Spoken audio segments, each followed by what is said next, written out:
What is it that draws people to a nomadic lifestyle? I know a lot of folks who have been forced into it due solely to economic realities. What about the others? Those great many others who are pulled by some unseen force. The ones who felt a calling, if you will. What is that?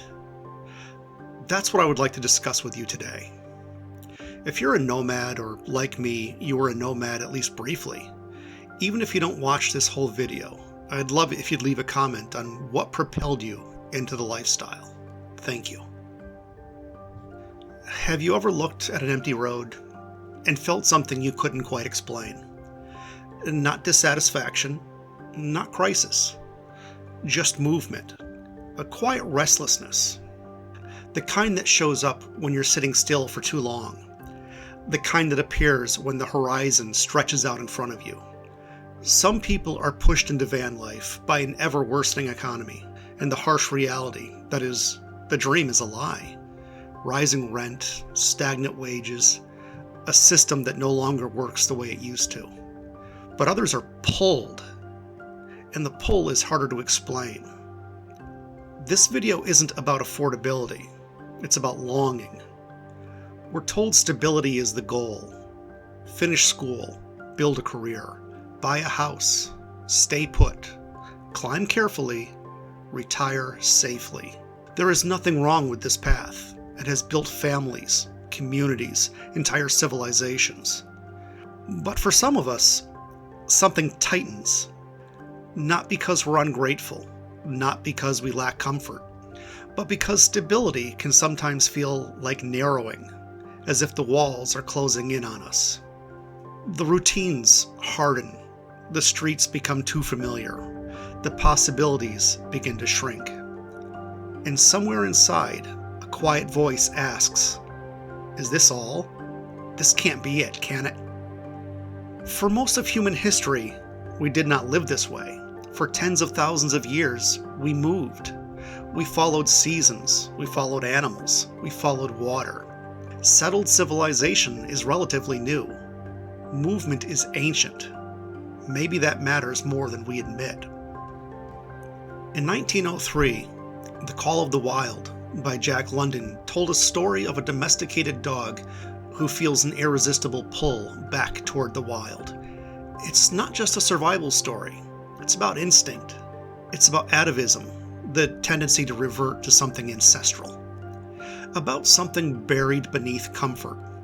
We romanticize explorers, cowboys, sailors, pirates, pilgrims. We admire the lone traveler walking into the horizon. Why? Because movement symbolizes possibility. The wanderer is an archetype far older than the suburbs and the cities they surround.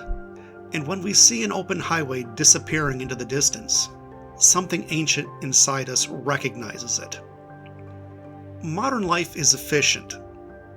It's scheduled, digitized, measured. We wake to alarms, answer emails, sit in traffic, scroll through our curated lives. Our time is segmented into working hours, appointments, and familial obligations. Our attention is monetized.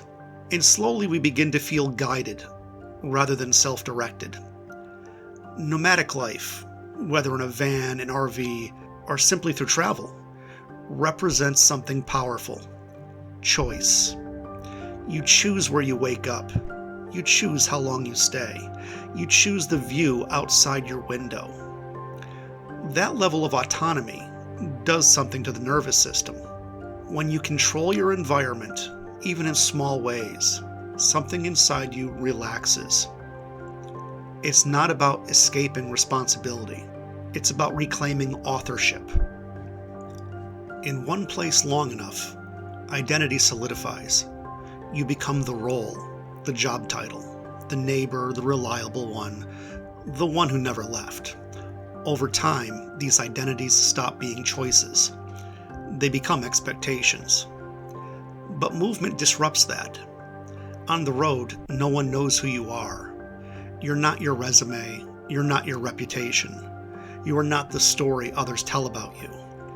Jack Kerouac captured this hunger for motion not just physical travel, but spiritual expansion in his famous novel, On the Road. The road became a metaphor for reinvention, for shedding a version of yourself that no longer fits. Van life today carries a quieter version of that same impulse. Not rebellion for its own sake, but revision. What if the road isn't an escape? What if it's about writing and editing your own story? You're no longer a mere secondary character in your own life. There's an important distinction here. Some people run from something: debt, divorce, burnout, disappointment, sometimes all of the above. But others move towards something: silence, simplicity, space, sweet, sweet space. Living in a van strips life down to essentials.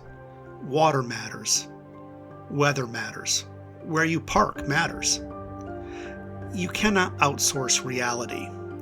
There's something grounding about that. A house can create the illusion of permanence. The road reminds you everything is temporary. And strangely, that impermanence can feel honest. When you live closer to the elements, you feel time differently. You notice sunsets again. You pay attention to the wind. You become smaller in the best possible way. Here's what's interesting. Not everyone who dreams of van life actually wants to live in a van or a car or a camper. Some people just want the option, the ability to leave, the knowledge that their life is not permanently fixed in one shape. Why do so many people watch van life videos late at night? Why do people with stable jobs dream about selling everything and driving west? Why do cabins hold such emotional power? The fantasy itself reveals something. It tells us that beneath comfort, many of us crave mobility. Not necessarily homelessness, not instability, but movement, creative movement, psychological movement, the possibility of change. Maybe the road is less about geography and more about agency. When you stand on the edge of an empty highway at sunset, you're not just looking at asphalt, you're looking at potential. The road does not promise ease. It does not promise wealth. It does not promise certainty. It promises openness, and openness is intoxicating. Maybe the call of the wild isn't asking everyone to abandon their homes. Maybe it's asking something quieter, to remember that stillness and movement must coexist, to remember that we're shaped by migration, to remember that freedom is not always comfort. And maybe the real horizon isn't out there. Maybe it's internal, a widening, a loosening, a reminder that your life does not have to stay the same shape forever. The road is simply a symbol, but the longing, that part is real. And whether you answer it in a van, a trip, a creative leap, or simply a shift in perspective, the call itself is worth listening to.